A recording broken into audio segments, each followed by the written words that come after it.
নিশা গুৱাহাটীৰ ভৰলুমুখ শান্তিপুৰত ভয়ংকৰ পথ দুৰ্ঘটনাত দুজন যুৱকৰ থিতাতে মৃত্যু। বৃহস্পতিবাৰে নিশা গুৱাহাটী মহানগৰীত দুটাকৈ ভয়ংকৰ পথ দুৰ্ঘটনা। মহানগৰীৰ ভৰলুমুখ থানাৰ সমীপত দুটাকৈ ভয়ংকৰ পথ দুৰ্ঘটনা সংঘটিত হয়। পৃথকে পৃথকে সংঘটিত দুইটা ঘটনাতে কৰুণ মৃত্যুক সাৱটি লৈ দুজন লোকে। প্ৰথমটো দুৰ্ঘটনা সোণাৰাম খেলপথাৰৰ সন্মুখত সংঘটিত হয়। নিয়ন্ত্ৰণ হেৰুৱাই পথৰ কাষত ৰখাই থোৱা এখন ডাম্পাৰত প্ৰচণ্ড জোৰে খুন্দা মাৰে এজন মটৰচাইকেল আৰোহীয়ে।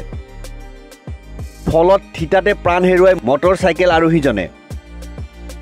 পৰৱৰ্তী সময়ত ঘটনাস্থলীত ভৰলুমুখ আৰক্ষী উপস্থিত হৈ যুৱকজনৰ মৃতদেহ উদ্ধাৰ কৰি মৰণোত্তৰ পৰীক্ষাৰ বাবে গুৱাহাটী মেডিকেল কলেজ হাস্পতাললৈ প্ৰেৰণ কৰে। আৰক্ষী সূত্ৰে প্ৰকাশ কৰা মতে মৃত যুৱকজনৰ নাম গুৱাহাটীৰ বামুণী মৈদানৰ উৎপল হালৈ। উত্তৰ পূব সীমান্ত ৰেলৱেত কৰ্মৰত আছিল যুৱকজন। দুৰ্ঘটনাত পতিত মটৰচাইকেলখনৰ নম্বৰ হৈছে A01FL7803।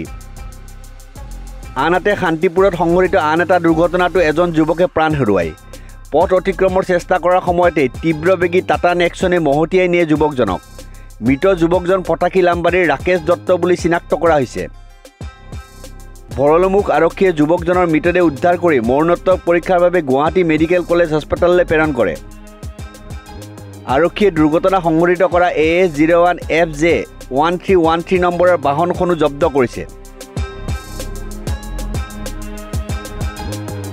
News desk report, news 13।